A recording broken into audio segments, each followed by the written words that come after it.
Vamos iniciar, meninas?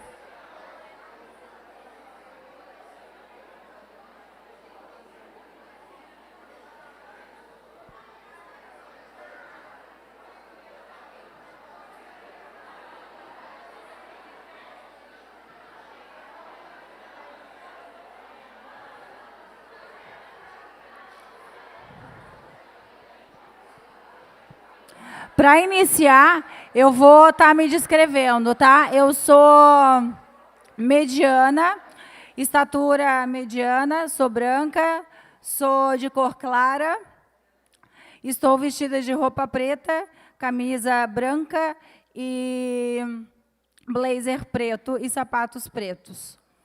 E eu estou do lado esquerdo do palco. A história de Elaine Nascimento e Rosileia Barbosa. Coloca a história para mim, Ianca.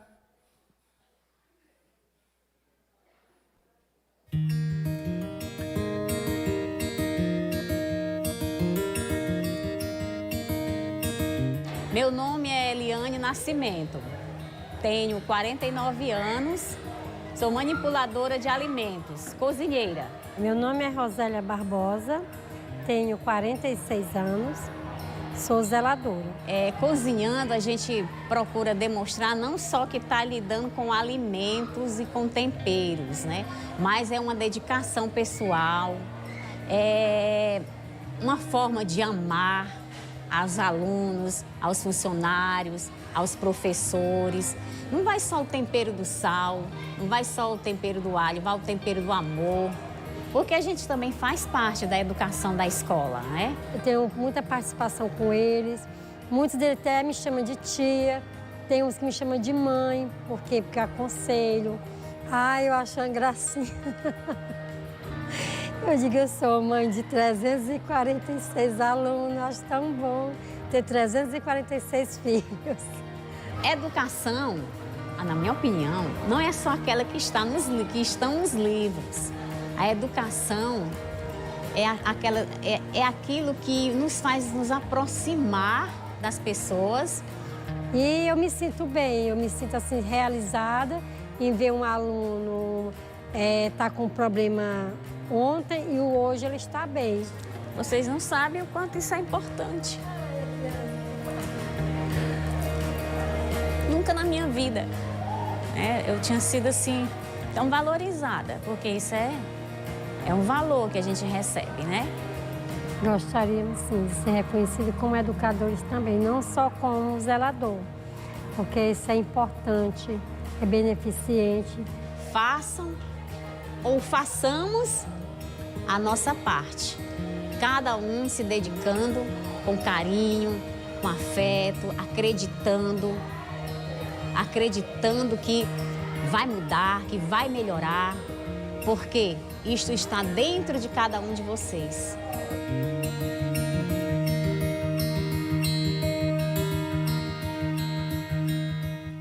Hoje eu trouxe essa história porque eu acredito que se assemelha com cada uma de vocês. Porque quando vocês acordam de manhã, saem de suas casas...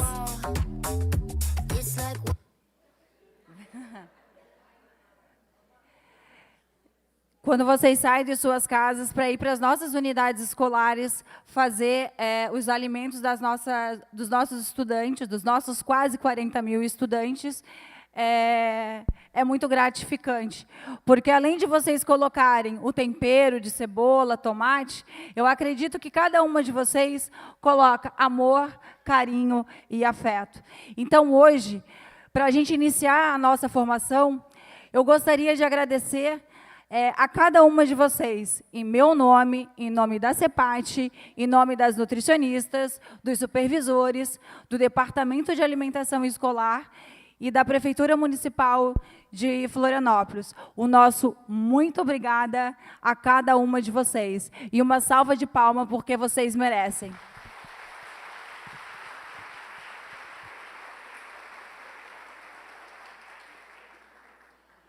Então, deixa eu me apresentar. Meu nome é Ana Luísa, sou nutricionista, já fui nutricionista de rota, algumas de vocês me conhecem, e hoje eu estou na coordenação de alimentação escolar pela empresa CEPAT, onde eu supervisiono as nutricionistas e os supervisores, eu dou suporte para que eles possam ajudar vocês na ponta e levar as informações para que a gente possa fazer realmente um excelente trabalho. E também faço a ponte entre a empresa, CEPAT, e a Prefeitura Municipal de Florianópolis, e o Departamento de Alimentação Escolar. E, para finalizar a minha fala hoje, eu gostaria de deixar uma receita muito especial para vocês. E essa receita, os ingredientes são 1 xícara de serenidade, 3 colheres de paciência, 2 xícaras de caridade, 4 colheres de compreensão, 1 dose de respeito, 2 doses de tolerância, meio litro de alegria, 1 quilo de fé, 3 quilos de pensamentos positivos, 1 dúzia de amor e 1 pitada de inteligência. E o modo de preparo de tudo isso? Adicione tudo isso todos os dias em suas vidas. Misture um pouco de amigos, de família e tudo que lhe faz bem. Junte no seu coração, aqueça com 1000 abraços e palavras de carinho e sirva com moderação. O rendimento dessa receita é uma vida muito mais feliz todos os dias. Essa é a minha mensagem, que a gente possa ser a cada dia mais feliz.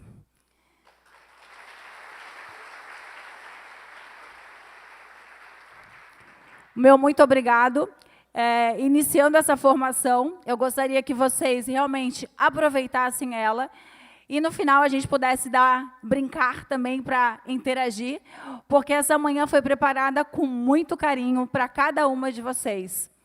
E eu gostaria de chamar ao palco a Giovana, que é da experiência do cliente da CEPAT, da empresa CEPAT.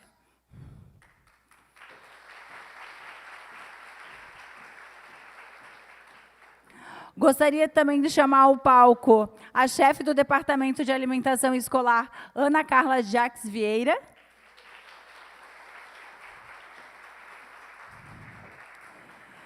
E a representante do secretário de Educação e Colegiado e coordenadora executiva do Bairro Educador, Carla Brito.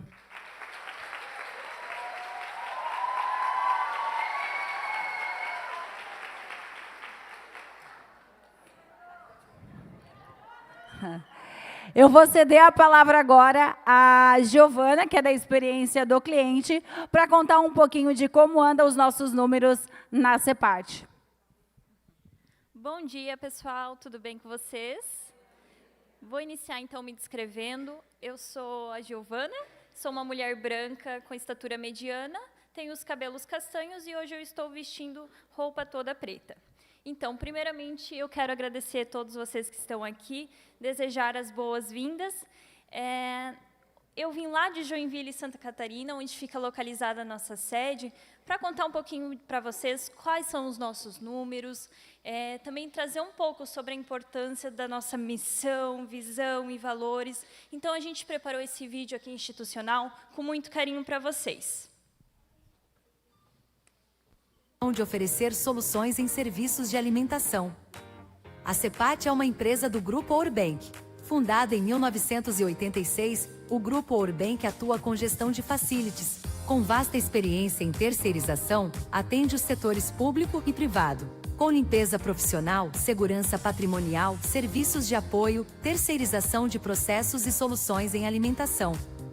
Nossa missão é oferecer soluções sustentáveis em alimentação e serviços que contribuam para a satisfação das pessoas, promovendo o desenvolvimento de seus colaboradores e o crescimento da sua empresa. Nossa visão é ser reconhecida como uma empresa de excelência no setor de alimentação e serviços, com equilíbrio econômico, social e ambiental. Nossos valores são formados por compromisso com o cliente, inovação, integridade, saúde alimentar, segurança dos alimentos, valorização das pessoas e crescimento sustentável. Em todas as nossas ações, nos baseamos nos pilares da empresa. Pessoas, nós valorizamos nossa equipe, investindo em seu desenvolvimento profissional, promovendo um ambiente inclusivo, seguro e inspirador. Satisfação do cliente. Colocamos os clientes no centro de nossas ações, buscando entender suas necessidades, superar expectativas e tornar cada interação memorável. Ecoeficiência. Nos comprometemos a minimizar o impacto ambiental, adotando práticas sustentáveis em todas as áreas de operação. Processos. Desenvolvemos e implementamos processos eficazes para garantir consistência e excelência em nossos serviços. Segurança dos alimentos. Priorizamos rigorosos padrões de higiene e segurança alimentar em todas as etapas do processo. Rentabilidade. Reconhecemos a importância da rentabilidade para o sucesso a longo prazo, buscando maneiras criativas de otimizar recursos e garantir desempenho financeiro sustentável. Nós prestamos serviços para diversas modalidades, incluindo alimentação corporativa, alimentação escolar, alimentação transportada, alimentação hospitalar, cafeterias e eventos. Nós estamos espalhados pelo Brasil, presentes nos estados do Rio Grande do Sul, Santa Catarina, Paraná, São Paulo, Rio de Janeiro e Minas Gerais. Nós contamos com 6.000 colaboradores, sendo eles 300 profissionais de nutrição. Temos 7 centros de distribuição no Brasil e estamos presentes em mais de 1.200 sites. Destaca-se que 96% dos nossos colaboradores são mulheres. Realizamos 750.000 atendimentos diários, superando o número de habitantes de Joinville, a maior cidade do estado de Santa Catarina. Para atender nossas operações, mensalmente adquirimos 186 toneladas de arroz, o suficiente para alimentar uma cidade com quase 66.000 habitantes. Além disso, adquirimos 68,5 toneladas de feijão, equivalente ao consumo de uma cidade de 58.000 habitantes. Nós consideramos as pessoas nosso pilar fundamental. Por isso, convidamos você a conhecer alguns dos nossos programas. Você sabia que nós temos um aplicativo para registro do ponto e consulta da folha de pagamento? Através do Next você pode tirar dúvidas diretamente pelo direct. Você já conhece nosso programa Sonhos? Valorizar as pessoas, engajá-las aos objetivos organizacionais e promover o sentimento de pertencimento. Estes são os fatores que motivam a criação do programa Sonhos, um projeto dedicado ao reconhecimento de contribuições e resultados dentro da empresa, com o propósito de realizar os sonhos dos nossos colaboradores. Além disso, contamos com atividades de educação alimentar e nutricional, um componente da experiência do cliente dedicado a promover a saúde através de hábitos alimentares saudáveis. Destacam-se 2 projetos voltados para a alimentação escolar, a Turma da Serena e o Mini Chef. A Turma da Serena tem o objetivo de simplificar o entendimento das crianças sobre alimentação saudável, através de um cronograma de oficinas, encontros e atividades.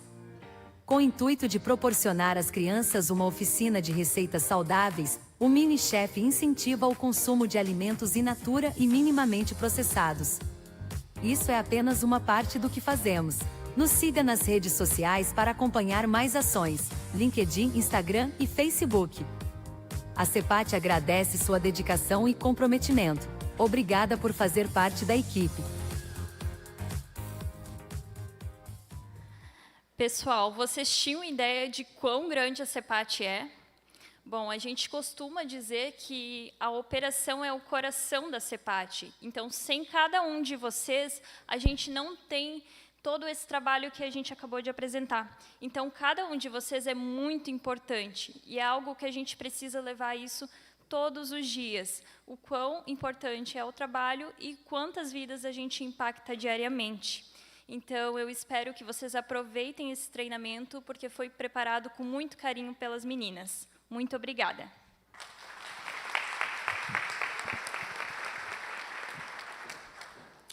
Agora eu chamo a representante do secretário, Carla Brito, para conceder a palavra. Bom dia.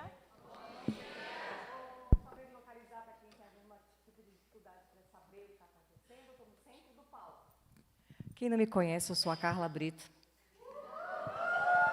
Brincadeira. Atualmente, vocês acharam estranho, né? Porque ela me apresentou como chefe do DEPAI. Mas é que eu não sou mais, gente. E aí eu queria... Foi uma quebra de protocolo, tá? Na verdade, aqui eu estou fazendo a representação do secretário municipal de Educação, o Eduardo Gutierrez, e a nossa secretária adjunta, Carla Herman, para quem não conhece, trabalhou com ela na Adotiva, né? Que era a nossa diretora na Adotiva. E eu disse, bem metida, gente, eu tenho que ir na formação do DEPAI para me despedir das gurias. Né? Então, assim, com muito amor no meu coração, eu queria apresentar para vocês, vocês trocaram uma Carla por outra. A professora Ana Carla, minha amiga, parceira, que assumiu o DEPAI. Vem, Ana Carla, palmas para a menina, por favor. Ana Carla assumiu o DEPAI já desde o dia 17 de abril. A gente ficou em transição. Eu tive que me deslocar para um outro espaço, por uma necessidade que a secretaria tinha de organização. Eu assumi a coordenadoria executiva do Bairro Educador, que é aquele programa da educação, que está em 12 sedes, mas eu fiz um acordo com eles e uma parceria com a Ana Carla de permanecer próximo sempre que eles precisassem. Então, assim, deixando de lado as brincadeiras, eu me fiz presente nessa formação para auxiliar nesse processo de organização, que a gente já vinha construindo desde o ano passado, para ter uma nova oportunidade de estar encontrando com vocês, a gente se vendo e também se despedindo desse processo do Departamento de Alimentação Escolar, daquilo que a gente construiu desde o ano passado, naquela nossa formação linda, em julho, que a gente fez prática lá na cozinha escola da Estácio de Sá, né? Eu queria saber aqui, hoje tem pouca gente. Cadê o pessoal da Renata, que eu não vi hoje? Não tem ninguém da nutricionista Renata aqui?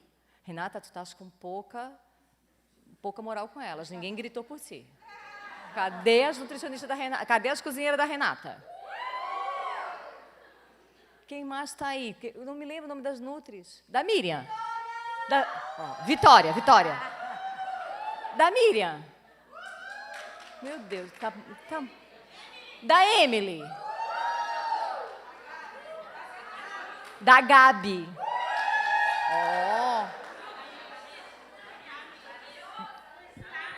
Tamires.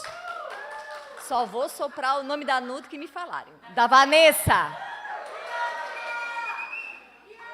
Da Bianca. Ianca, meu Deus do céu, entendi. Bianca, ó. Da Ianca. Ai, a Catarina. Tem mais alguém que eu esqueci? Alessandra. Vou falar para... Da Bruna. Faltou mais alguém? A Júlia. A Ana Luísa. Mais alguém? A Anaí, que acabou de ganhar um bebê. Meu Deus, o desânimo das coleguinhas, sozinhas ali da pobre da Anaí. Gente, brincadeira à parte, eu queria apresentar para vocês a professora Ana Carla, agora de forma séria. É uma professora nossa de carreira, que assumiu esse desafio que é estar no Departamento de Alimentação Escolar, que é o departamento hoje, que realiza o maior número de contratos de aquisição e prestação de serviços da Secretaria Municipal de Florianópolis, de Educação. O Bairro Educador só perde para o DEPAI em recurso. Então, vocês movimentam hoje o maior recurso da educação fora salário. É o que está na mão de vocês todos os dias. Então, para isso, eu gostaria de pedir para vocês uma salva de palmas de boas-vindas para a professora Ana Carla.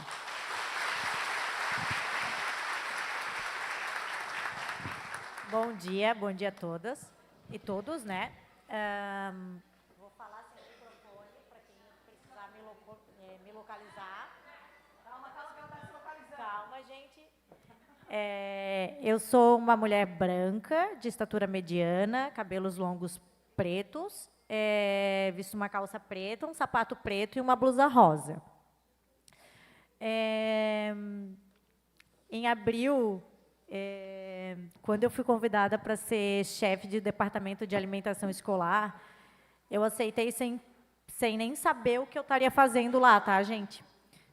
Eu fui pega de surpresa e, sem pensar, eu aceitei. Quando eu fui conversar com a Carla sobre o que era o Departamento de Alimentação Escolar, a minha vontade foi sair correndo. E achei que não ia dar conta. A Carla sempre me tranquilizou, sempre me ajudou muito. Foi uma transição muito, muito tranquila, em todos os aspectos. Estou nervosa, estou com vergonha, estou. Mas eu vejo que foi uma escolha que é para a minha vida. É uma experiência única. Como a Carla já falou, é o maior orçamento da educação, né? Uma responsabilidade muito grande. A CEPAT tem um contrato muito alto. Eu sou fiscal de todos os contratos. Então, assim, quando a gente vai na unidade, quando a gente chama uma nutricionista, quando a gente tenta resolver algo que, às vezes, sai do nosso controle, é porque é algo muito sério. É algo muito sério de verdade, tá? Vocês estão lá todos os dias, não achem que vocês estão só fazendo uma comida, uma merenda. Vocês estão participando da alimentação escolar, né, da alimentação de 40 mil estudantes. Então, assim, todos os dias que vocês saem de casa para ir lá, para fazer o trabalho de vocês, vocês estão... Não é só um trabalho, é uma doação, né? Eu quero agradecer todas elas. Algumas eu já tive a oportunidade de conhecer nas unidades, bem poucas, porque eu não tive como sair muito do departamento ainda. Estou ainda me apropriando de tudo, é muita coisa. Mas eu gostaria da parceria de todas vocês. Já tenho bastante parceria com as nutricionistas, com a Ana Luísa, que a gente está sempre em contato diariamente, né, Ana? E o departamento está aberto, tá? Não só para as nutricionistas e para a Ana, mas para vocês. Vocês precisando, se vocês não tiverem essa devolutiva das nutricionistas e nem da Ana Luísa, vocês podem estar indo no departamento de alimentação escolar, porque vocês vão ser ouvidas. Tá? É isso. Agradeço cada uma de vocês que está aqui. Um bom curso, uma boa formação para todas e um bom dia. Deixa eu perguntar uma coisa para vocês. Hoje o nosso bonito de olhos azuis, ele não pôde estar aqui, o nosso secretário de Educação, Eduardo, mas mandou um beijo para todas. O prefeito também não pode estar por conta do momento eleitoral. Eles não podem mais participar de eventos que possam denotar alguma questão política de campanha. Então, ele também deixa aqui um abraço para todas vocês. Deixa eu perguntar uma coisa. Ela falou assim, vocês são responsáveis por 40 mil crianças, jovens e adultos, e adolescentes e idosos. Com o que a gente trabalha? Educação infantil, o que mais? Fundamental, EJA. É todo mundo igual? A comida que eu faço na educação infantil, eu posso fazer lá na EJA? Por quê? Pode falar, amiga. Cada faixa etária tem uma especificidade. Por que a gente está falando isso? Há sempre uma discussão muito grande, porque eu fui diretora há 20 anos, né? Então, aqui eu tenho a Dineuze, eu tenho... me perdoe quem eu não lembrar o nome, a pessoa não enxerga mais muito bem.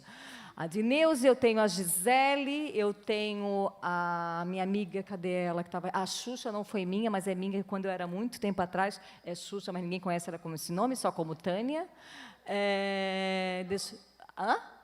O Ney Raul aqui, tem o pessoal do Abraão, a minha linda lá do Ney Raul, que vivia atrás de mim, naquela época, que vivia comer. O prato, minha filha come, né? Eu não pode, né? A gente não vai correr atrás da diretora com prato. Tá? A gente sempre dizia assim, a Dineuze é minha, a Gisele é minha. Ninguém tira daqui, ninguém... Não. O que acontece com vocês? Vocês são lotadas na Secretaria Municipal de Educação. Então, podem movimentar conforme a necessidade do contrato. Daí a importância daquele curso maravilhoso, para quem não fez, quem fez, lá em julho do ano passado, onde a gente testou 36 receitas, 11 vezes cada uma, que eram 11 grupos, né? Estávamos lá, essas nutricionistas maravilhosas, quem estava lá de parceria com a gente lá o tempo todo, cadê a Miriam? A Miriam fugiu de mim, não está mais aí a Miriam, deu uma saidinha, a Renata, que é nossa nutricionista da DEPAI, a Raquel, que é nutricionista da DEPAI, e outras pessoas que já fizeram parte desse contrato e já saíram. E lá a gente levou em consideração a importância de a gente entender para quem a gente cozinha. Porque a gente deixou de ser merendeira e passou a ser cozinheira escolar, onde a gente tem hoje um número significativo de refeições produzidas, não mais somente lanche. Por que isso? Porque a gente quis dificultar o trabalho de vocês, porque a gente quer que as crianças tenham mais qualidade. Talvez as coisas não estejam muito claras. Temos um ordenamento, uma legislação que nos obriga a dar conta de questões de cardápio, de quantidades de nutrientes, que as nutricionistas vão poder responder melhor do que eu. Tá aí a minha Carol que foi minha, agora depois ela vai conversar com vocês. Vivia perturbando a minha vida quando era minha nutricionista. Que é importante, a importância da segurança alimentar dessas crianças, jovens e adultos. Vocês, mais do que ninguém, sabem o quanto é importante a alimentação para um número significativo de crianças e adultos na nossa rede. Quantas de vocês não correram atrás da diretora e disseram, meu Deus, o fulaninho chegou sem comer, eu posso fazer uma coisinha para ele? Porque vocês sabem da insegurança alimentar, né? É nossa responsabilidade, em parte, naquele espaço que nós estamos ali. E aí a importância de vocês terem claro por que a gente cozinha de um jeito na educação infantil, porque na educação infantil tem 3 cardápios, né? Tem o cardápio do G1 para o G2, tem do G3, G4 e G5 e G6, se eu não me engano. Né? E lá, fora as crianças com necessidades especiais, que tem que ter um cardápio diferenciado, o pessoal do ensino fundamental e o pessoal da EJA. Por que é importante que vocês tenham clareza disso? Porque, a partir desse olhar apurado de vocês conseguem se locomover. Alguém que, por exemplo, tem uma escola básica com um NEM vinculado e que tem uma EJA.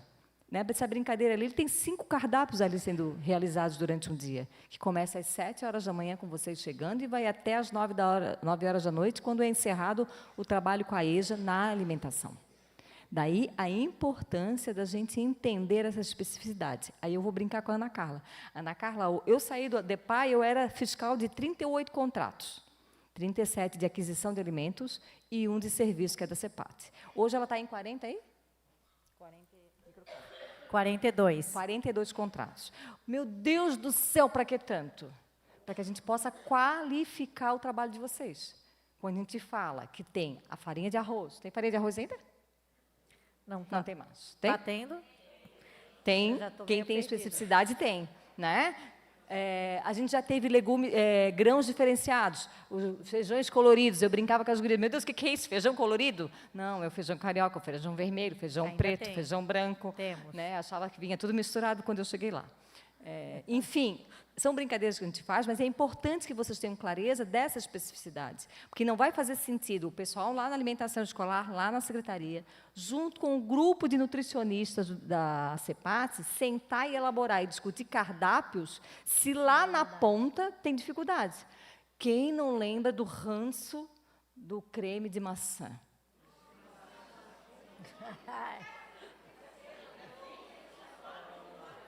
Eu sempre fui uma diretora que entrei na cozinha. Gisele perturbava a minha vida. Gisele, o que era o mingau lá que tu não gostava, que tu dizia para mim que eles não comiam? Era o de aveia. Não adianta, Carla, vai tudo para fora. Mas o cardápio mandou fazer, Gisele, pelo amor de Deus. Não é isso que a gente faz? Para que a gente possa mudar o cardápio de uma única unidade, eu preciso sentar com a chefe de departamento, junto às nutricionistas, e trazer um movimento, um registro de que tantos dias, tantas semanas foram servidos para aquela criança. O raio do atum, né? Quem gosta de atum? Eu gosto de atum no sushi. Agora, aquele atum que a gente tem que fazer lá, glória a Deus pela nossa vida. Tem criança que, quando sente o cheiro, diz, meu Deus, é atum. É ou não é? Eu estava lá na alimentação escolar, eu recebi... Tem alguém da Brigadeiro aqui? Eu recebi lá da Brigadeiro do Campestre um ofício do Grêmio Estudantil, pedindo para tirar o atum, porque eles não comem atum. Meu Deus, o atum era servido uma vez por mês. Então, a importância que vocês precisam ter a clareza daquilo que vocês fazem. Né? Lá na Brigadeiro, vocês têm EJA, amiga? Não, não tem nem vinculado também. Então, ela só tem o cardápio do fundamental. Hã? E tem os projetos, ó. E aí eu vou contar uma história bem rapidinha para vocês. Eu agora estou no bairro Educador. Vocês sabem quanto ponto a ponto a Ana Carla e a equipe dela fazem de entrega toda semana? São 155 pontos de entrega que nós temos que entregar toda semana. Os mais perecíveis toda semana e os menos perecíveis uma vez por mês. Eu agora estou no bairro Educador. Lá a gente não oferta refeição, é um lanche. Uma vez de manhã e uma vez à tarde e uma vez à noite para quem vai para as oficinas. Quantos ponto a pontos nós temos lá? 12. E o rapaz teve a ousadia de me dizer que ele não consegue entregar. Eu disse, moço, eu vim do DEPAI. Lá a gente entrega 155. Como que tu não consegue, cristão? Em nome de Jesus. Porque as pessoas não entendem as modalidades de trabalho que nós executamos. Quando a gente diz que vocês fazem comida para 40 mil crianças todos os dias, que nós servimos mais de 30 milhões de refeições ano passado, ao preço de 72 centavos por refeição, as pessoas não acreditam. Mas tu pega esse 32 milhões e multiplica por 72 centavos para ver o dinheirão que dá. Mas por que dá certo? Porque existe vocês. O tempo todo vocês. Eu sempre disse por onde eu passei. A escola funciona sem diretor, funciona sem supervisor, funciona sem professor, porque a gente bota de um lado para o outro, mas faltou água na cozinha, acabou o atendimento. Estou mentindo? Na minha época acabava. Como é que eu ia fazer comida? Hoje, como é que vocês fazem? Uma só fala. Hã? Não, gente, quando eu falo água, não tem água de lugar nenhum. Não tem lá na frente da escola, não tem no balde. Não tem água na unidade. Não tem água na unidade inteira. A gente não consegue. Né? Se faltou água de noite, a caixa está vazia, não chegou água, o outro dia vai atender, não tem água, a cozinha deu algum problema, não tem gás, acabou, não tem comida. A gente até funciona o ensino fundamental e manda para casa. Agora, a educação infantil a gente não consegue. Eu só quero fazer um parâmetro para vocês do quanto vocês são importantes. É óbvio que tem unidade que vai funcionar, faltou agora às 10 da manhã. Eu estou com a casa cheia, comecei a fazer a comida, a gente vai fazer o lanche. Liga para a nutricionista desesperada e pergunta o que vai fazer. A gente improvisa e precariza o atendimento. Mas aquilo de qualidade que vocês fazem, vocês não conseguem fazer. É isso que eu quero dizer para vocês. Sem vocês e o pessoal da limpeza na casa, não tem atendimento. Quem vai para a cozinha? Ninguém pode ir para a cozinha. Vocês sabem que até o diretor, toda cozinheira que trabalhou comigo pode me desmentir aqui publicamente. Eu sempre pedi licença para entrar na cozinha. Porque na cozinha só entra cozinheira e nutricionista.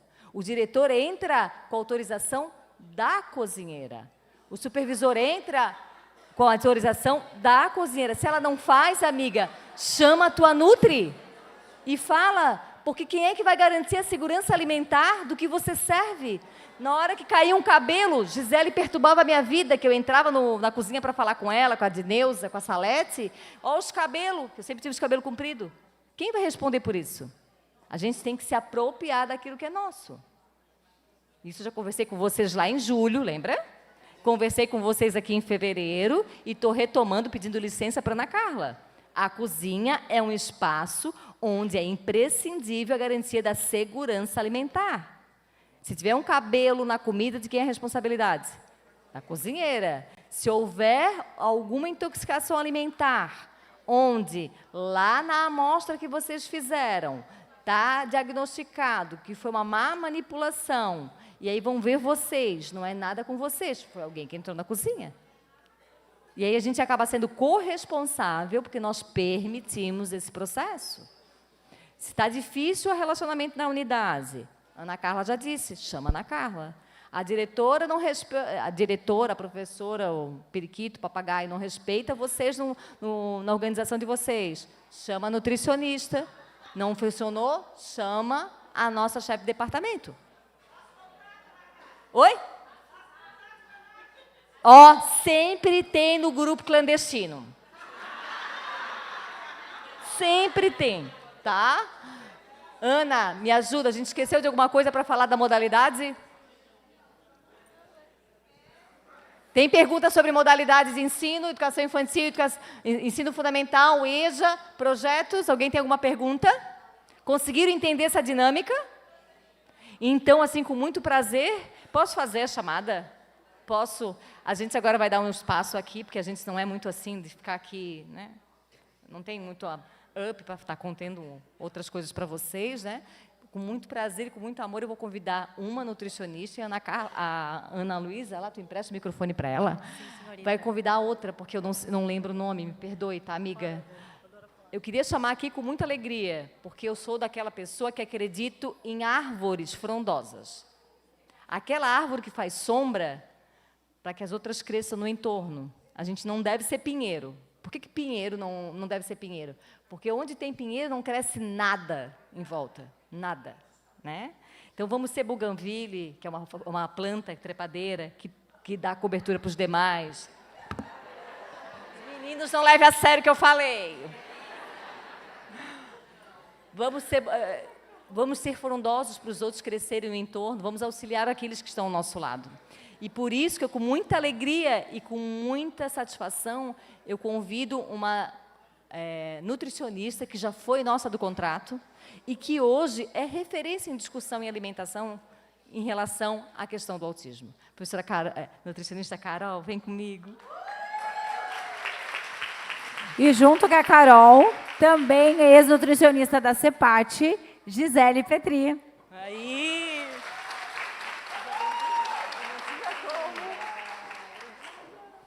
Amei. Ah, Carol!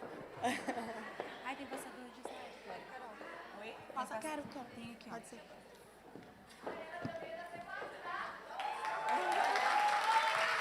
Ô, amiga, onde quer aqui? Isso. Meninas, o palco é de vocês. Bom dia, meninas. Peraí. Segura. Deu. Bom dia. Então, eu fiquei assim louca para falar isso também. Quem foi nutrida, Gisele? Eu? Ah, tem Quem várias foi minha ainda. cozinheira também? Levanta a mão. Quem foi? E assim é interessante porque eu finalizei na CEPAT quando eu estava grávida da minha primeira filha e vai completar 7 anos. Então, mesmo assim, 7 anos depois, vocês não esqueceram de mim. Isso é muito bom, né? Meninas, essa questão, só queria falar uma coisa, nada a ver com o assunto, mas essa autodescrição que se faz aqui na frente, se tira o microfone da boca, assim, é uma questão de praxe, de palestras, de cursos, quando tem muita gente, por questão de inclusão. Então, eu ouvi vocês comentando assim, ai, fala no microfone, não dá de ouvir, não sei o quê. Mas é uma questão de bom senso, questão de inclusão, que se faz sempre em palestras. Tem uma lei que nos obriga a fazer isso, a gente faz isso sempre que a gente faz palestras também. Então, eu vou começar, para quem não me conhece, meu nome é Carolina.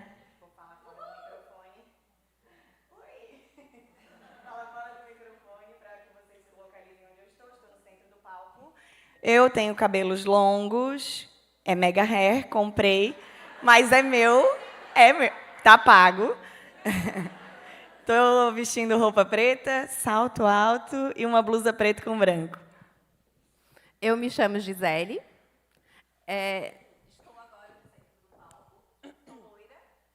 Sou loira, estatura mediana e também estou com roupa toda preta. Gente, queria agradecer o convite da Ana, né, primeiramente.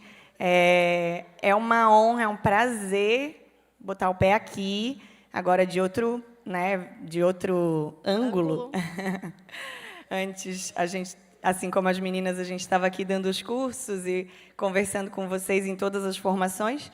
E aí a vida segue, a gente trilha outros caminhos, mas eu acho que É muito legal onde a gente passar, a gente deixar a porta aberta e criar amizades e relações que a gente vai levar para a vida e encontrar novamente assim em outras oportunidades. E é muito legal, eu estou muito feliz de estar aqui encontrando várias pessoas que passaram pela minha trajetória de 7 anos na CEPAT. Saudade, depois eu quero um beijo em cada uma. Quem foi minha, como a gente fala, né, Carla? Minha cozinheira. Quem foi minha, por favor, depois me dá um beijo. Eu digo mesmo. Então, nós viemos falar hoje eu e a Carol, como a Carol falou, mudamos um pouco a estrada, né? O caminho. Então, hoje, tanto eu quanto a Carol, nós somos especialistas em autismo. Nós somos nutricionistas especialistas em autismo, por isso que falamos com muita propriedade sobre tudo que envolve não só a alimentação do autismo, né? A parte da nutrição do autismo e, principalmente, sobre a parte do acolhimento do autismo, da criança autista. Pode passar. Então, antes de mais nada, para que serve a nutrição? Para emagrecer? Né? Para que serve a nutrição? A nutrição é algo vital para a nossa vida. Nós precisamos nos alimentar para estarmos aqui de pé. Tanto que, começou a cair o meu cabelo.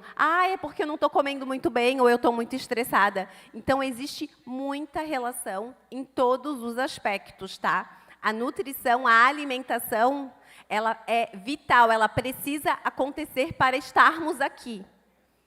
Certo? Não sei se vocês têm algum exemplo, alguma coisa, mas ela precisa acontecer, tá? As nossas células, o nosso intestino, para a pele, tudo isso envolve alimentação e nutrição. Quanto mais nutrientes conseguimos ingerir, melhor qualidade de vida. Não tem como fazer uma coisa sem a outra.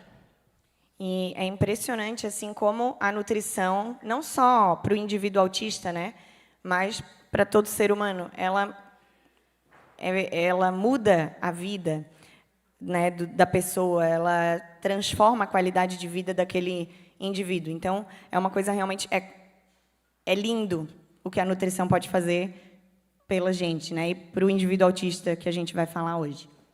Inclusive, até um relato meu, né? Eu acabei optando pelo autismo, pela nutrição, né, voltada para isso, porque eu sei todo o potencial que a nutrição tem, tá? Hoje temos vários estudos que a nutrição também envolve doenças neurológicas, doenças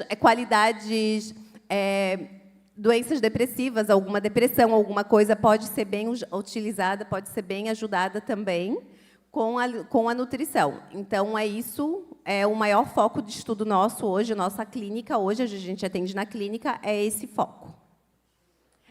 E o ato de comer, tá? Por que estamos falando sobre o ato de comer? Para muita gente pode ser muito prazeroso. Por quê? É muito bom domingo, né? Maionese, churrasco, farofa, a família toda se junta, come no inverno muito macarrão, muita massa. Então, ela envolve vários fatores. Geralmente, para muitas pessoas, é uma coisa prazerosa, mas para outras coisas não, porque a alimentação é um ato aprendido, tá? O bebê, quando nasce, acredito que tem muitas mães aqui, a partir do momento que ele sai da barriga, ele já começa a sucção. É um reflexo, certo? Todas as mães daqui vão concordar comigo. Saiu da barriga, a primeira coisa que faz é sugar, sugar, sugar, sugar, sugar, certo? Daí depois, ou seja, ele nasce pronto para o TT, para o leite materno, que é aquilo que ele precisa estar pronto naquele momento. A partir do momento que a gente introduz a alimentação, é um pouco difícil, é um pouco diferente, porque ele engloba vários fatores da alimentação, tá? Pensem comigo. Tirando a pele, o maior órgão que tem contato com o meio externo é o intestino, o trato gastrointestinal, que a gente chama de TGI. Porque ele pega a comida da parte externa e tu precisa botar para dentro para ter os nutrientes necessários. Tu não consegue viver só de luz, tu precisa fazer isso, né? Mas isso envolve deglutição, mastigação. a parte da digestão propriamente dita, evacuação, porque tu precisa comer e precisa sair, né? Tu precisa fazer o cocô, porque também faz parte, né? Quem tem um intestino bom precisa também ter esse reflexo. Então, é um ato aprendido que tem várias fontes. E também tem a parte sensorial, que é o nosso principal foco hoje da palestra. Antes da gente continuar, só queria... Estava pensando aqui na época que eu era nutri da CEPAT, e a questão do autismo era uma coisa... Ainda é, mas era mais ainda, muito recente, né? Eu acho que a gente acaba não compreendendo porque realmente não é uma informação que chega para todo mundo. Por isso o intuito dessa palestra, né? Para que a gente entenda, né? Na minha época, a gente começou a ser feito um levantamento de seletividade alimentar, mas ainda muito com aquele olhar de, ai, que frescura, meu Deus do céu, que coisa, né? E essa parte de seletividade ser frescura, vocês precisam ter este entendimento. Se a alimentação é algo vital, como ele pode ser frescura?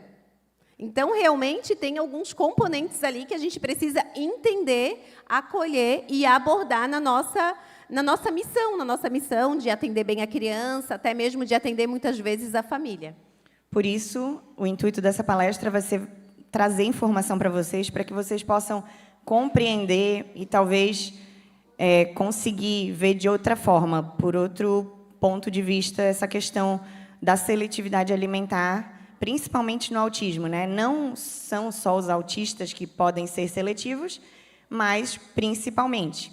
E se a gente entende, acho que a primeira mudança que vai ter dentro da gente vai ser olhar para essa família com muita empatia, porque realmente não é frescura, não é birra, é algo muito difícil. Eu tenho uma criança, numa das clínicas que eu atendo, que ele tem muito problema com textura. Isso é uma questão sensorial. Às vezes, assim, uma coisa que para a gente é totalmente suportável, para eles é muito, muito desafiador, muito difícil. E essa sensibilidade sensorial deles não é só com barulho. A gente vê muito autista, questão do barulho, bota a mão no ouvido, assim, na própria creche, na hora do refeitório. A gente observa isso, né? Mas não é só isso, é uma questão de sensibilidade geral, de a textura na boca, o crocante ou o molhado. Isso é muito desafiador para eles. Assim, eu ia dar o exemplo de um paciente meu, Bernardo, a mãe dele relatando para mim que teve vontade de chorar no final de semana porque fez um pudim de leite e ficou muito feliz que ele quis provar. Ela disse que ele amou, mas ele não conseguia comer por causa da textura. Era muito desafiador. Ele botava o pudim na boca e fazia aquela, meu Deus, que delícia, sabe aquela expressão de isso está muito bom? Mas botava tudo para fora, cuspia, porque não conseguia lidar com aquela textura. Isso é muito triste. E a gente tem que ter um olhar de entendimento, de empatia, porque, realmente, a criança ela já tem muitos desafios e ela não queria ter. Ela não faz isso para dificultar. É uma dificuldade que ela tem e que ela vai ter que lidar para o resto da vida. Sobre a seletividade, ali é interessante a gente botar números, né? Números são ótimos indicadores. A criança típica, né? A gente chama típica e atípica. Típica, 30% pode desenvolver algum tipo de seletividade alimentar. Aqui todo mundo tem um primo que não come nada, que é fresco na hora da comida. Isso é fato, certo? E o autismo pode ser acima, próximo a 90%, entre 80% e 90% esse número. Então, a grande maioria da criança autista pode ter, sim, algum problema alimentar. Tá? Geralmente, também não envolve só o sensorial, envolve também a rigidez de comportamento, mas ele tem uma porta um pouco mais aberta para ter essa deficiência, para ter essa dificuldade no dia a dia. Tá? Isso também é um fator bem interessante. Tem vários fatores que envolvem também a alimentação, né? Como eu falei para vocês, o comportamento tem a rigidez alimentar, ou até mesmo tem aquela criança que sabe que a alimentação é algo que deixa a mãe louca, certo? A mãe louca, criança não come, a mãe fica louca, a mãe pira o cabeção, vai dar o que ela quer, vai fazer todo o possível para atender aquela criança. E também tem a parte da rigidez comportamental, que tem tudo muito abraçado, tudo muito organizado. Por exemplo, eu só consigo comer determinada textura em determinado local, com a luz daquela cor, se eu for... Até uma professora da nossa especialização, o filho dela tem 8 anos, e quando ela vai jantar fora, ela precisa levar o prato e os talheres, porque ele só come dessa forma. Né? Então, é uma rigidez de comportamento. Pode passar. A parte ambiental também é bem interessante, porque também tem um relato contrário, né? Que o que acontece? A mãe fala que não come nada em casa e na escola ele come, né? Porque daí tem o fato de ele estar inserido em algum lugar onde as outras crianças estão comendo. Essa parte ambiental é bem ampla. A gente pode ter vários outros momentos. Por exemplo, a criança só come na casa da avó, ou a criança não quer estar naquele ambiente, sabe que se recusar a alimentação, ela não vai estar mais naquele ambiente que a família vai para casa. Então, isso também engloba. A parte cultural, nós aqui, cada vez mais, temos diversas culturas próximas, né? E a alimentação, até mesmo toda a parte de festança, de inserção da criança num ambiente com muitos estímulos, em alguns momentos, também pode ser prejudicial.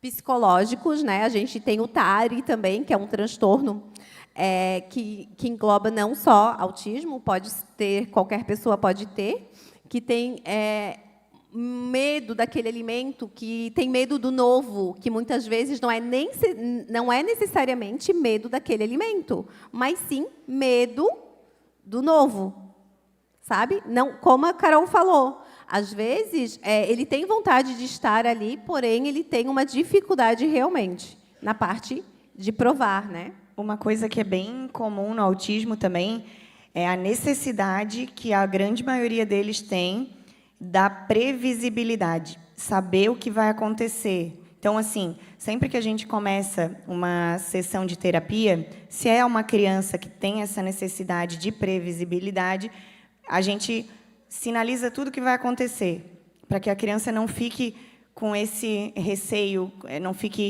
não desregule. A gente chama de desregulação, quando ela entra em crise, por não saber o que vai acontecer. Tem crianças que, por exemplo, sempre vão por um caminho para a creche. Aí tem obra naquele caminho, nesse dia. Tem que fazer outro caminho. Pode desregular, porque é uma novidade. Então, não é só com a alimentação, sabe? É uma questão geral.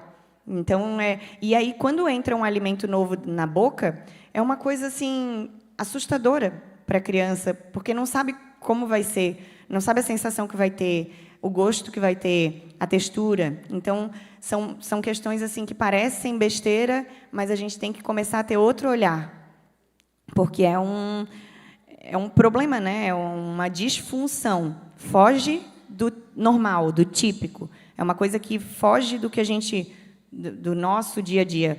A criança lida com isso de outra forma. A parte socioeconômica também, né?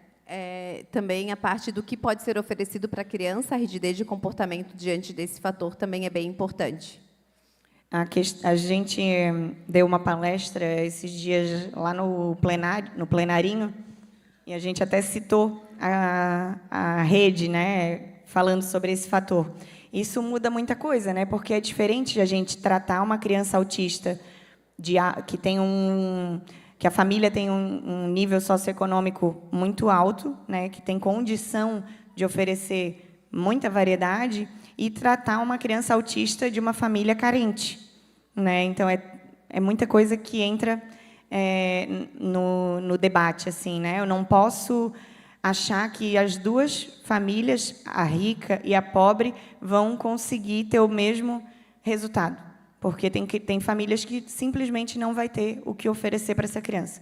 A gente via, né? Eu atendia o sul da ilha, atendia o continente, atendia morros, atendia de todos os tipos. Tinha unidade que simplesmente não dava de mexer na cota, a cota era o máximo do per capita, porque são crianças, em sua maioria, crianças carentes, que não comem em casa, praticamente.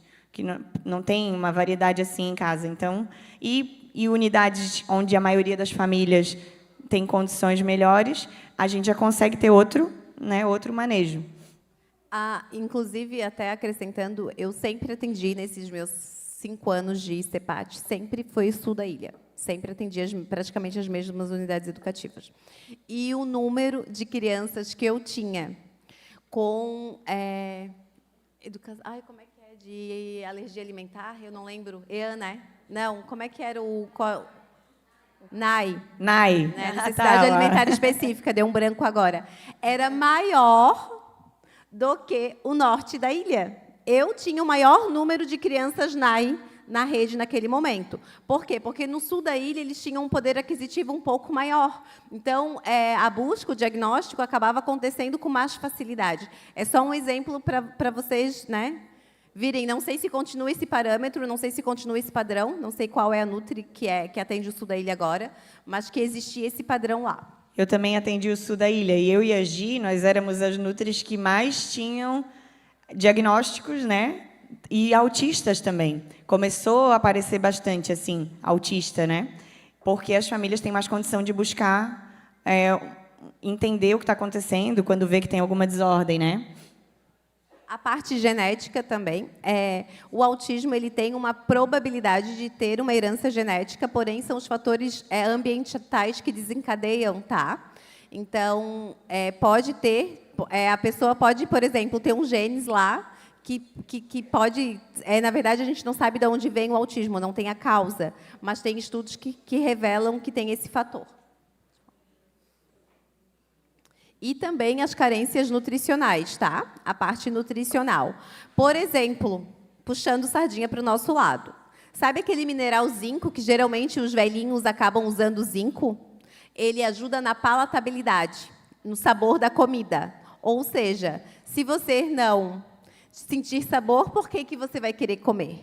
Então, tem muitas crianças autistas que podem estar com esse problema, por exemplo, né? Com um problema realmente de estar faltando minerais. Não se alimenta direito, porque é seletivo, acaba não conseguindo o mínimo do nutriente e acaba fazendo aquele efeito dominó. Uma coisa está ruim, vai derrubando todos os outros. Outro exemplo de carência nutricional que pode ser, né, mais um problema para o autista. Tem uma vitamina, a vitamina B12, ela é importante para muitas coisas. A carência da vitamina B12 a longo prazo, o corpo precisando de B12 e não tendo por muito tempo, pode desenvolver uma síndrome cujos sintomas são os sintomas do autismo. Então, já teve uma professora nossa da pós-graduação que ela deu o exemplo de um paciente dela, que ela corrigiu todos os sintomas autísticos. Quais são? A gente vê, às vezes, eles andam na pontinha do pé, eles fazem estereotipia, isso tudo eles fazem para se sentir bem, se regular. Porque, se eles desregulam, eles têm que buscar alguma forma de se regular. Infelizmente, eu tenho uma paciente que ela, quando entra em crise, a maneira que ela tem de tentar se regular é se autoagredindo. Então, ela busca, dentro do consultório, quina para bater a cabeça. Ela se joga no chão de cabeça. Ela vai no lado de uma prateleira e ela dá cabeçada. Isso, gente, é uma coisa assim, triste, né? Então, assim, quando a gente fala das famílias de crianças autistas, a gente tem que ter, primeiramente, muito respeito, e carinho e empatia para poder fazer a nossa parte, que é tão pouca, né, perto de todos os desafios que a criança enfrenta. Então, a B12, além disso, né, ecolalia, a criança que fica repetindo uma frase, ou uma sílaba, ou uma palavra. Vários sintomas de autismo, às vezes, é uma deficiência nutricional que piora. Então, a gente precisa, a nutrição até nisso, ela é fundamental. E tem a parte também até da hipotonia. A hipotonia é a falta da musculatura. A musculatura é mais fraca. Um exemplo é o T21, a síndrome de Down. As crianças são mais molinhas, eu não sei se vocês já perceberam, né? A musculatura é mais solta. Então, algum TEA, né? Alguns autistas também têm isso. O que acontece? Se ela tem a hipotonia, não é só por fora, é por dentro também. Então, a parte da digestibilidade, do trato gastrointestinal, toda essa parte também é mais flácida. E ele também precisa gastar mais energia para degradar aquele alimento. A mastigação, né? Tudo envolve, são vários fatores, tá? E eu achei ótima a fala da Carol, que assim vamos se colocar, em alguns momentos a gente precisa se colocar no lugar da família, entendendo de todas as dificuldades que eles têm diariamente, né? Então, o que a gente puder facilitar, a gente também tem que pensar nessa posição. A parte das habilidades motoras, que é exatamente isso, a parte da hipotonia, a parte de conseguir degradar o alimento.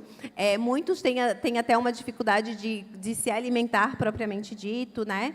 Enfim. De sentar na cadeira e ficar estável para conseguir comer, né? Até isso influencia no processo de comer. E, assim, às vezes, claro, isso geralmente a professora, até a professora auxiliar, a professora de educação especial pode auxiliar, mas às vezes, sabe aquele tipo de descansador de panela na cadeira, para a criança entender que o bumbum dela tem que ficar naquele local, que não é aquela cadeira molinha, lisinha. As cadeiras da prefeitura são bem lisinhas, só para ele sentir que ele precisa estar naquele espaço, já vai tranquilizar ele. Então, a prática clínica acaba mostrando muito isso, que pequenas organizações no dia a dia facilitam muito o bem-estar da criança. O principal, né? A parte sensorial. A gente pode imaginar o que dá nojo na gente, tá? Eu não sei o nome. Eu falo, tipo, sabe aquelas bichinhas, tipo, bem cabeluda, bem nojenta? Vocês pensam naquilo. Olha só que a versão que dá até um arrepio, né? Eu odeio. Eu sapo e aquelas bichinhas eu tenho pavor. Mas vocês pensam o sentimento frequente da criança em alimentar, em ver um alimento e ela não ter a segurança ou ela ter esse mesmo sentimento de nojo ou de dificuldade realmente, porque eu não vou colocar a mão, eu não tenho vontade, aquilo não é atraente para mim. Por que não é atraente? Então, a gente precisa se colocar no lugar do outro e entender que nós temos dificuldades. Garanto que essa parte do nojinho, por exemplo, cada um tem um nojinho de uma coisa diferente, porque nós não somos iguais nunca, nunca vamos ser iguais. Nem típico, nem atípico, enfim. Não existe igualdade, né? Todos pensamos diferente, graças a Deus. Mas a gente precisa entender nessa parte sensorial, tá? Aquele giz no quadro, por exemplo, gritando, né? Que dá arrepio em várias pessoas, que a grande maioria das pessoas odeiam aquilo. Então, isso envolve as nossas sensações, tá? Digamos que as nossas sensações envolvem a gente no nosso dia a dia em 5%. As sensações da criança autista ou do adulto autista, até porque muitos adultos hoje têm esse diagnóstico, vai para 95%. Então, o tempo todo lidando com isso. O próprio ambiente é o barulho do carro, é o tipo de garfo, é a mesa, é o ambiente do refeitório, que é muito silencioso, né? Meninas, vocês concordam comigo, né? Graças a Deus. É uma paz de Deus aquele ambiente, né? Dá para meditar, né? Com certeza. Então, todos esses fatores a gente precisa organizar. E a gente também sabe que a gente também precisa incluir, porque eu, como mãe, eu tenho 2 meninas, eu quero as minhas filhas incluídas. Eu não quero as minhas filhas excluídas, por exemplo. Eu quero que eles participem das atividades, né? Mas o adulto precisa, o adulto da relação, o adulto lá, que precisa fazer esse comando, né? Entender até que ponto a gente pode abraçar aquela família, aquela criança. Isso que a Gi falou é muito louco imaginar, né? Assim, a gente tem algumas coisas que despertam nojo, repulsa na gente, barulhos que incomodam. Sabe aquela moto que passa às vezes e faz aquela que tu fica, ai, que coisa? Por muito menos o autista pode ter a mesma sensação. Eu estava esses dias com um autista que eu atendo no meu colo No final de uma sessão nossa, ele estava esperando para a próxima sessão, com a fonoaudióloga. Ele estava sentadinho no meu colo, tranquilo, ele é não verbal, então ele não consegue se comunicar comigo, e ele é muito, muito, muito sensível a barulho. Ele usa sempre um abafador. Né? Não sei se nas escolas vocês veem crianças com abafador. Então, assim, gente, é questão de realmente empatia, tu imaginar, né? Ele estava no meu colo, tranquilo, ele estava rindo. Tinha uma outra terapeuta virando cambalhota na nossa frente, ele estava adorando. E entrou um outro autista na sala gritando, gritando, gritando. Ele se tremeu inteiro no meu colo, virou para trás e pegou meu cabelo, me levou para o chão. Sabe? Me levou para o chão. Falei, meu mega ré! Solta! E aí, segurei, né? A gente tem todo um preparo para lidar com essas questões. A gente não está preparado para tudo, mas a gente entende que é uma questão da criança que ele se desregulou naquele momento. Ele não é malvado, ele não quer machucar a gente, ele só se desregulou, sabe?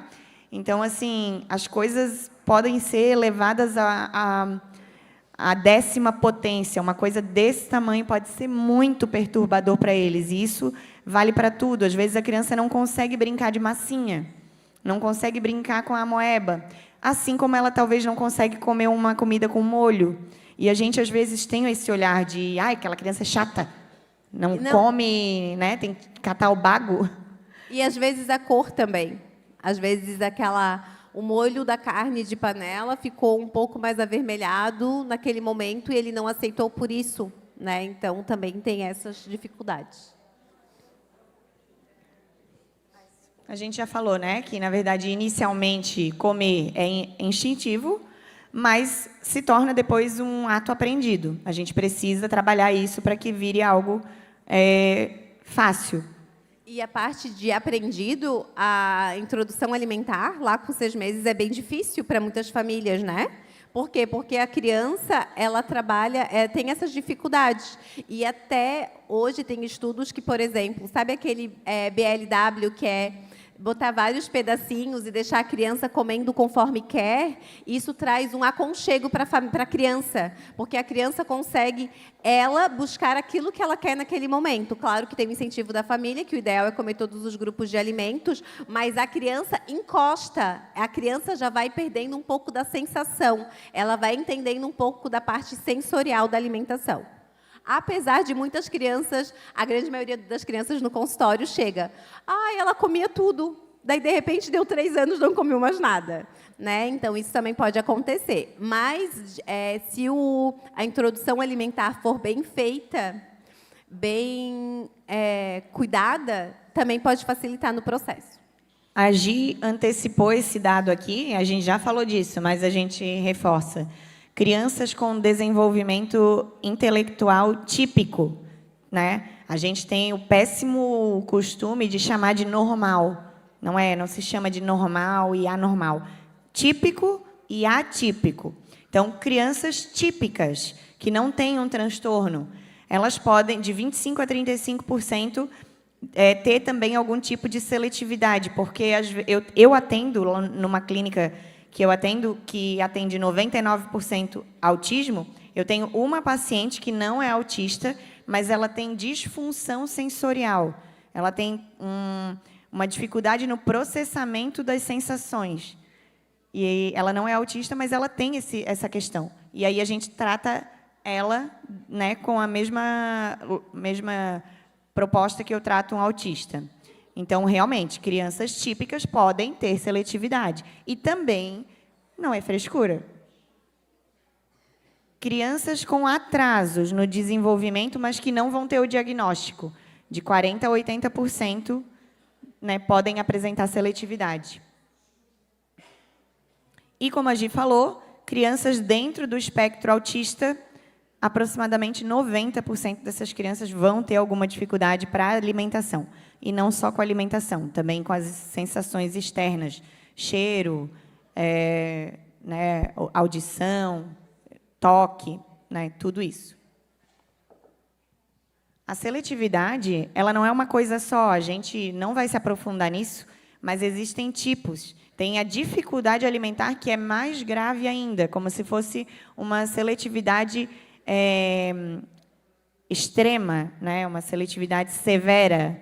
E temos a parte, assim, quando eu atendia na rede, tínhamos uma criança que não comia feijão de jeito nenhum.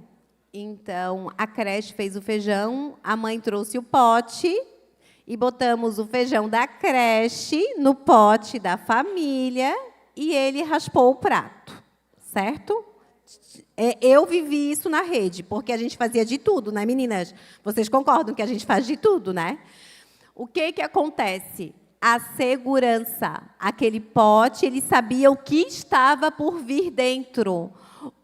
A comida da creche, às vezes, ele não tem essa previsibilidade. Por exemplo, vai que a Marlene, né, Marlene? Vai que a Marlene está doente. E é outra cozinheira que fez o feijão naquele dia. Pode acontecer? Vocês concordam? Então, ele não sabe o que está por vir. Diferente, muitas vezes, da casa da avó, da casa da mãe, que ele sabe exatamente o sabor que vai estar aquele feijão. Então, e a família, tipo, sabe, por exemplo, o frango, o tamanho do pedaço que tem que estar cortado para ele aceitar. O nível ali do... Por exemplo, se foi uma coisa feita no forno, se tiver um pouquinho mais escuro, um pouquinho passado, não vai comer. Faz do jeitinho que a criança aceita. Isso interfere muito, por exemplo, eu ia falar até do tamanho também do alimento, porque pode ser que a criança já tenha uma dificuldade sensorial na boca. Então, ela sabe que se aquele alimento, aquela batatinha, aquele alimento tiver daquele tamanhinho, ela vai conseguir botar todo na boca, ela vai conseguir mastigar. Tem muitas pessoas também que têm problemas de temperatura. Eu tenho um paciente, até estou começando a terapia agora, essa semana que foi a primeira terapia dele, que ele não come nada quente. Nada quente. Tudo em temperatura ambiente. A mãe dele tem que fazer a comida mais cedo para deixar em temperatura ambiente, para esfriar, que a Nutri adora comida fria exposta, né? É tudo que a Nutri gosta, para ter bastante desenvolvimento bacteriano. Mas isso é o jeito que tem da criança comer. Então, não é o que a gente... Na verdade, toda a palestra é realmente para vocês se colocarem nessa situação, né, para entenderem o que conseguem fazer. E assim, até a família, a escola, os profissionais entenderem o que é que está fazendo aquela criança não comer, vai trabalho. Porque, né, às vezes a gente acha que é porque é o molho, mas às vezes não é o prato. Às vezes não é o prato, é a temperatura, né? Então, assim, é realmente um grande trabalho entender o autista, principalmente quando ele não tem uma comunicação funcional. A gente chama de autista não verbal, que não consegue expressar o que está sentindo. Outra coisa também, né, que a gente acho que não falou, se o autista ele não consegue falar o que está sentindo, ele pode, talvez, ter algum problema, algum problema gastrointestinal, que é muito comum no autismo, que quando ele come, ele se sente mal, mas ele não consegue falar isso. Então, para que ele vai comer? Ele vai comer menos, ele vai deixar de comer, porque ele sente dor, ou ele sente um incômodo, ele sente um estufamento e ele não consegue dizer. Então, ele vai reduzir o consumo. Aí, até descobrir também, né? A gente chamou já aquela criança de chata várias vezes, nem que seja internamente. E, às vezes, até a parte de comer e sair correndo. Sabe? De comer e sair correndo para um lado e para o outro, é porque não está se sentindo bem e é um jeito de se regular. Então, isso também acaba acontecendo. Ou de botar a barriguinha, pressionar a barriga, assim. A gente até orienta a família, porque às vezes não passa na cabeça da família.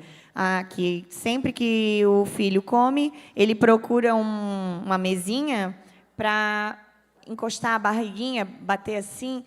Às vezes a família não relaciona, mas ele pode estar sentindo alguma dor, algum incômodo. E aí ele não vai querer comer. Aí é uma questão assim que a gente sempre gosta de falar. Tá, o que a gente faz? Bota tudo na conta do autismo e deixa aquela criança ali, coitada, sofrendo? Não, a gente não pode botar tudo na conta do autismo. Porque isso é muito comum a gente ver, né? Ele é seletivo. Pois é autista. Deixa ele lá, ele é autista. Ele é agressivo. Pois é, ele é autista, né? ele, sei lá, chora por tudo. Ele é autista. Não, gente, a gente pode colaborar para que ele tenha uma melhora na qualidade de vida. A nutrição, ela entra de uma forma, vocês também entram de outra. Entender, fazer o que for possível, nem tudo é possível, mas se é possível fazer algo por essa criança, né, vai ajudar ela a se desenvolver e a conseguir, né, chegar no potencial máximo dela, do melhor que ela pode ser. O autismo é um transtorno, tá? E ele não é uma sentença. Então, é isso que a gente tem que pensar, né? O que a gente consegue fazer no dia a dia para melhorar a qualidade de vida dele e junto da família, porque tem uma família por trás dessa criança. Nós temos 15 minutos, corre. Aí, como a gente falou, a nutrição pode ajudar? Não, a nutrição não pode ajudar, ela determina. Quando entra a nutrição na vida do autista, nem que seja através de uma suplementação, se for necessário, ela vai mudar a vida dessa criança, né? Por isso que é tão interessante, importante, se a nutricionista tiver uma recomendação, ouvir, tentar executar, se tiver dificuldade, pedir ajuda, né? Porém, tentar se colocar naquele lugar. Aqui a gente vai só passar rapidinho, a gente já falou, né? Sim. As comorbidades. Então, o que é comorbidade? É uma coisa que vem junto com o diagnóstico. Muito comum que venha junto com o diagnóstico. Então, é normal, é comum que o autista apresente problemas no intestino. É comum que ele tenha muita diarreia. É uma comorbidade que tenha constipação, que nunca tenha o hábito intestinal regulado. Até porque a criança autista, na verdade, o indivíduo autista, ele tem uma tendência a ser mais inflamado, tá? A parte do eixo intestino-cérebro, só para explicar para vocês. Vocês já ouviram falar que o nosso segundo cérebro é o intestino, certo? Precisamos comer, nutrir o intestino para nutrir o cérebro. É isso que acontece. Se existe algumas dificuldades disso, ferrou, né? Por exemplo, a inflamação. O teu intestino está todo ferrado, inflamado, então que tipo de informação que vai chegar até o cérebro? Já vai chegar um monte de informação assim, né? É a mesma coisa um asfalto, né? Um asfalto lisinho, a gente chega bem rapidinho. Quando tem um monte de buraco no meio, a gente já não chega com tanta facilidade. Ou pelo menos a gente passa... a gente já dá uma xingada no meio do caminho, já fica um pouco estressado, né? Então, é mais ou menos isso que acontece, tá? Então, assim... Um intestino inflamado é um cérebro inflamado. E quando a gente fala de transtornos de neurodesenvolvimento, a gente está falando de inflamação no cérebro. Cérebro inflamado. E aí, através da nutrição, a gente pode colaborar para desinflamar o intestino e melhorar o cérebro da criança também. Essa parte acho que a gente pode falar bem rapidinho, também tem coisas mais importantes para falar, mas é como a nutrição entra, né? Na verdade, a prática do consultório, só para vocês entenderem quais são os processos, ou até mesmo como chegam algumas informações para vocês, pode chegar algum cardápio. Nenhum cardápio é de gaveta, porque cada ser é único, certo? Tanto eu quanto a Carol, nossos atendimentos, acredito que outras nutricionistas especialistas, a gente precisa entender quais são as principais causas. A avaliação clínica, a gente faz a avaliação da criança como um todo, tá? Se a barriguinha está estufadinha, como é que está a unha, como é que está os olhos, a língua, tudo isso é feito. A avaliação bioquímica, realmente pedimos exames bioquímicos, né? A gente faz avaliação bioquímica, exame de sangue. O nosso foco é vitaminas e minerais realmente para ver o que ele está perdendo. Porque com a seletividade dá uma diminuição no básico que ele precisa para ter uma vida, né? Dá o básico ali. Mas a gente consegue, por meio da suplementação, dar uma segurada em alguns micronutrientes e minerais, ali, vitaminas e minerais, para que o sistema continue funcionando bem. É a mesma coisa, o óleo do carro está acabando, a gente precisa colocar de novo, senão ele vai estragar o motor. É mais ou menos isso que a gente acaba fazendo na prática. A suplementação a gente faz de acordo, né? De acordo com as necessidades dos exames bioquímicos.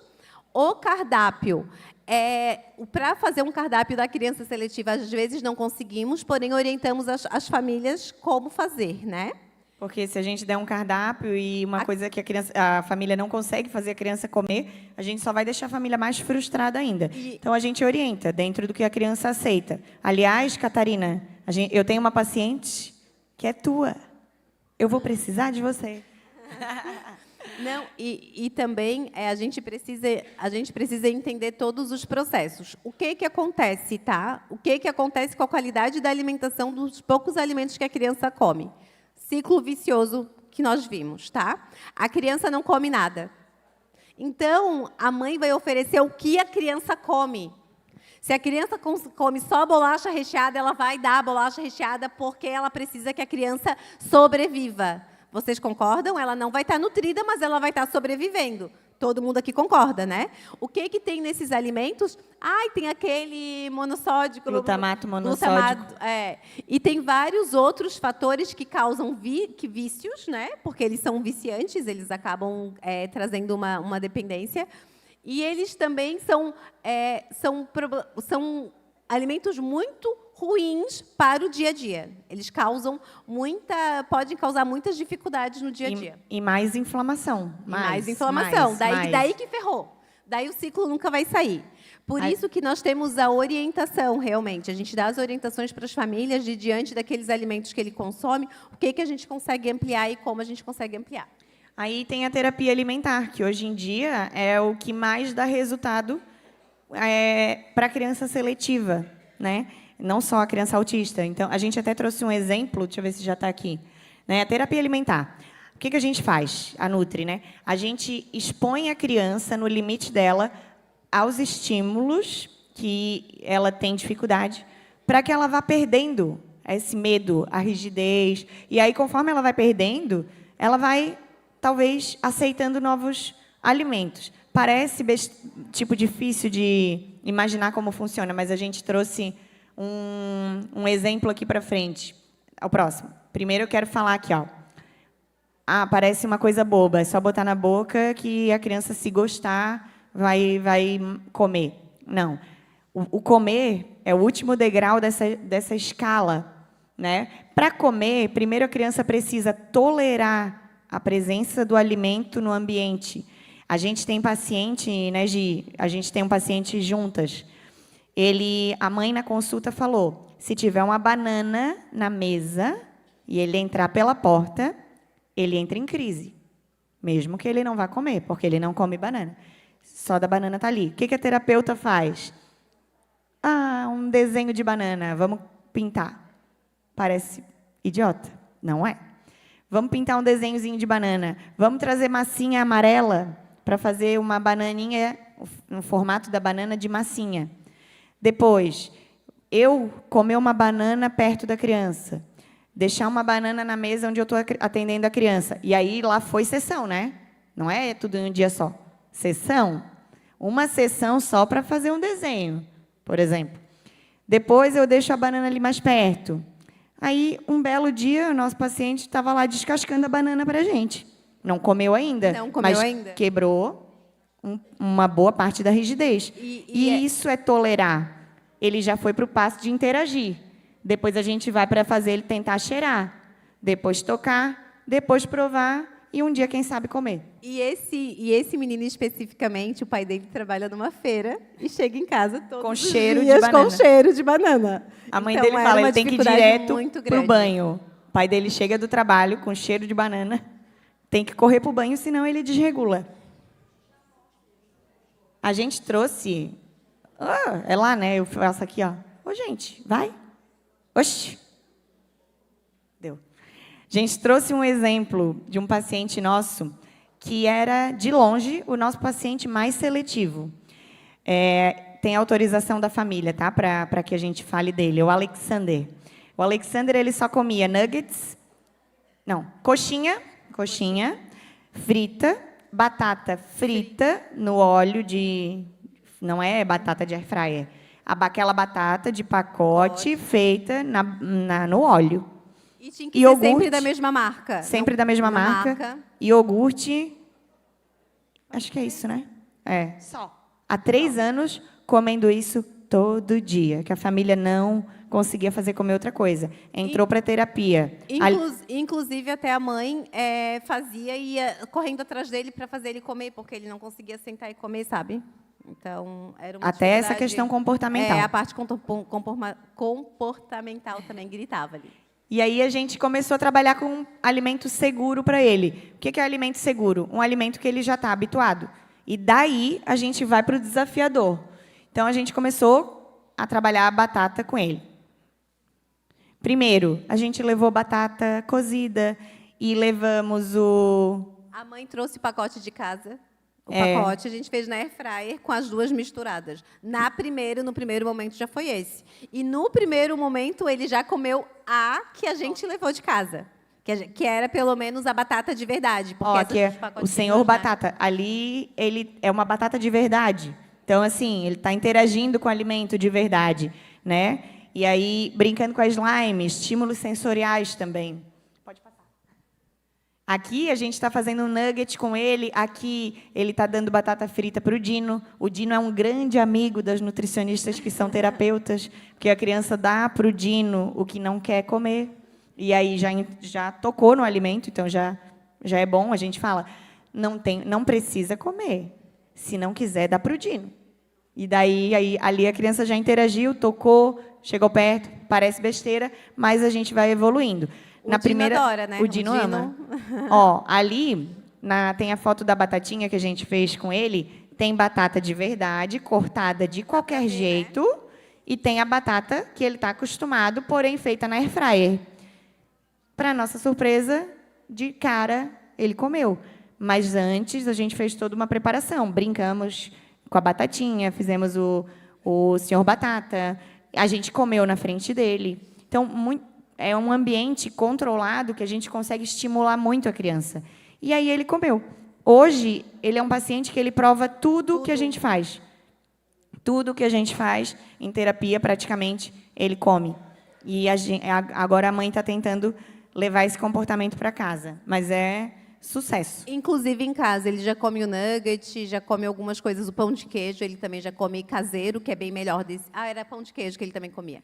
Pão de queijo caseiro, que a gente também consegue controlar a qualidade, né? E ele comendo ali, ó. Brigadeiro de banana, que vocês nutris devem lembrar dessa pérola, que todo mundo já fez um dia em EAN. Ó, outras atividades também com um brinquedinho de fruta, não sempre receita, sabe comer. Então, quebrar, fazer da cozinha um ambiente legal para a criança. É isso que a gente faz. Aqui, gente, eu vou falar esse finalzinho, a gente já está se encaminhando para o final, e eu queria depois chamar uma pessoa aqui em cima para falar 2 minutinhos. Tá? Como a gente já falou a palestra inteira, o que a gente precisa? Qual que é o seu papel nisso? Empatia, respeito, compreensão, acolhimento. Pode passar, Ana. As famílias dos autistas, geralmente, já são famílias muito fragilizadas. Famílias que precisam de abraço em todos os lugares que elas frequentam. Famílias que precisam que sejam compreendidas, porque elas já têm uma luta 24 horas por dia. Então, né, eles e suas famílias precisam de nós e do nosso abraço em forma de serviço prestado com empatia e amor dentro do que a gente consegue fazer. Nem tudo a gente vai conseguir, mas a gente pode fazer o nosso melhor. Pode passar. E nós vimos também que, por exemplo, as crianças que a gente faz terapia, né, a gente atende em clínica particular, a gente atende na AMA, então são crianças realmente que até a família consegue se organizar para levar para a terapia, porque só isso já é uma função e tanto, né? Então são crianças mais, digamos, eu não sei se a palavra é certa, mas é mais privilegiadas, mais que a gente consegue fazer evoluir com mais facilidade, tá? Mas muitas crianças que estão lá na unidade educativa não existe essa possibilidade, porque a mãe e o pai trabalham o dia todo, porque a criança precisa ficar o dia todo na escola realmente por necessidade, né? Então, às vezes, organizar algumas coisas ou até mesmo entender. Porque eu já fui de receber alguma coisa e falar assim, tá, mas não tem diagnóstico? Ele é só autista, por que ele vai comer isso ou que ele vai comer aquilo? Por que tem essa restrição? O que isso vai causar mal para ele? Ou pensar eu já fui assim, isso. não, é só deixa sem comer, que hora que der fome, vai comer. E, na verdade, vem muitas coisas por trás. Vocês pensam assim, se colocar realmente no lugar da família e entender o que está acontecendo. Aqui, a gente só vai finalizar aqui, já vou chamar a nossa convidada. Falando, às vezes vocês acham que vocês são mais uma pessoa dentro da unidade. Gente, quando a gente lembra da nossa infância, quando a gente lembra do tempo de escola, é com vocês, as cozinheiras, a tia da cantina, a tia da merenda, né? São as pessoas que são lembradas com mais carinho pelas crianças que um dia vão ser adultos. Então, vocês são muito importantes na formação de todas as crianças, não só do que a gente está trabalhando aqui. Então, assim, lembrem disso. Vocês vão ser lembradas para a vida inteira.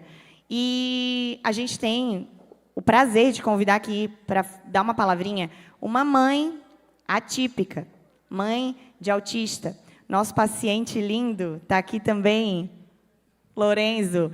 Ele é nosso paciente, a Flávia. Ela é mãe do Lorenzo, que é nosso paciente, e ela também é nossa estagiária, ela é estudante de nutrição, que resolveu entrar nesse mundo para melhorar a qualidade de vida do filho dela. Peço palmas para a Flávia, por favor. E ela vai dar uma palavrinha. Meu nome é Flávia, eu estou ao centro do palco. Eu sou uma mulher de estatura média para alta, 1,72, estou de salto preto, calça vermelha e blusa preta. Gente, muito obrigada. É um prazer estar aqui com as minhas professoras, né? Eu acho que é um amor. A gente se encontrou e realmente dali para frente, sai daqui da frente, né? Coisa feia. Foi só amor. Eu sou uma jornalista com 32 anos de profissão. Descobri o diagnóstico do meu filho, está ali sentadinho de vermelho. Entrei em pânico, desespero, chorei, não sabia nem o caminho de volta para casa, porque nem sempre a gente recebe o diagnóstico da melhor forma. A gente é meio que chutado, é mais ou menos assim.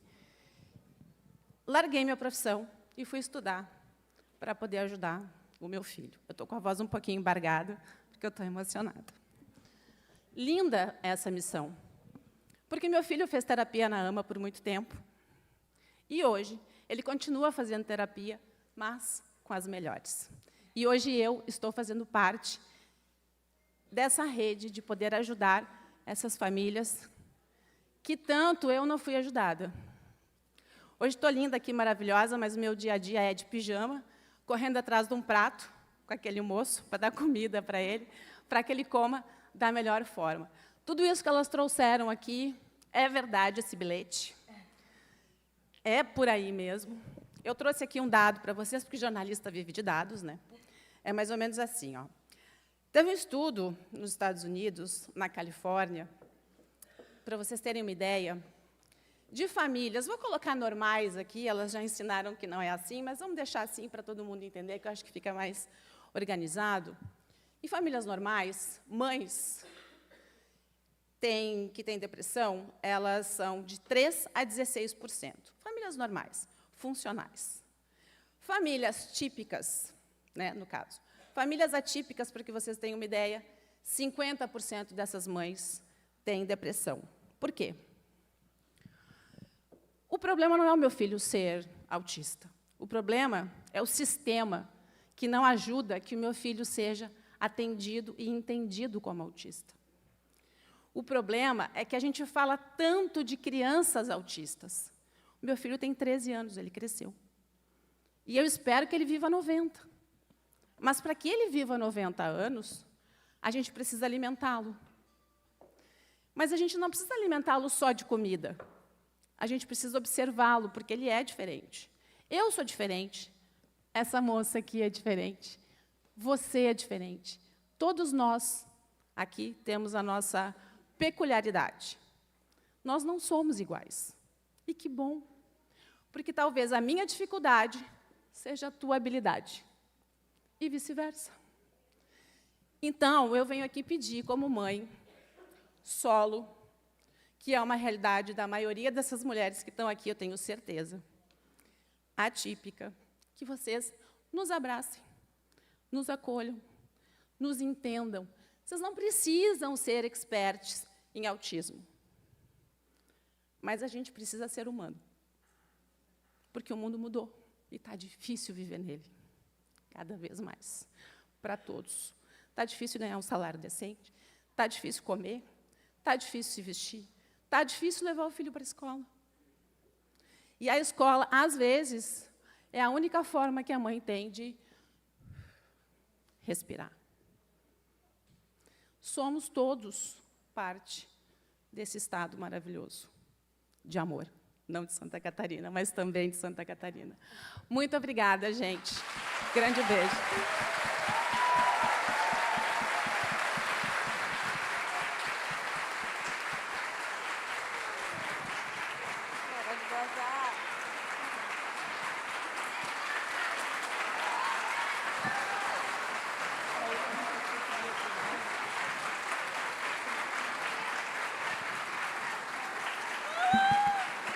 Gente, o Lorenzo.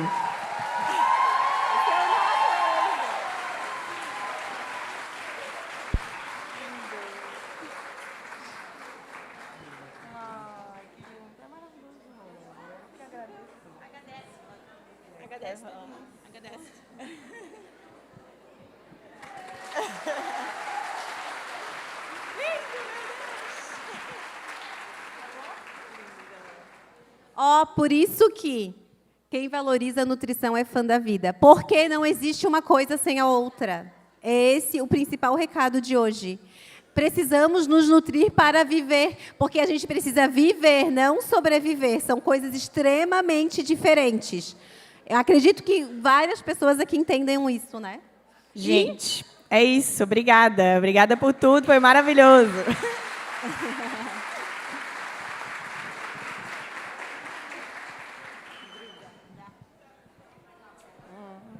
Gente, que palestra emocionante, né? Estava ali quase chorando já, porque é muita emoção, né? Meninas, muito obrigada, gratidão. À tarde tem mais, né? Agora a gente vai dar uma pausa para vocês, para a gente fazer um intervalinho. Vai ser em torno de 20 minutos. Acredito que todo mundo pegou aí o cartãozinho de boas-vindas. Então tá, mas a gente fez um lanchinho ali para vocês, é um por pessoa, tá? Depois tem mais no final, tem mais sorteios, então fica até o final que tá recheados de coisas boas, tá bom? Ah, só um detalhe, meninas, tem mesa ali que as meninas vão estar servindo vocês lá fora. Tem o espantalho, tem coisa, pode bater foto, aproveite o amanhã de vocês.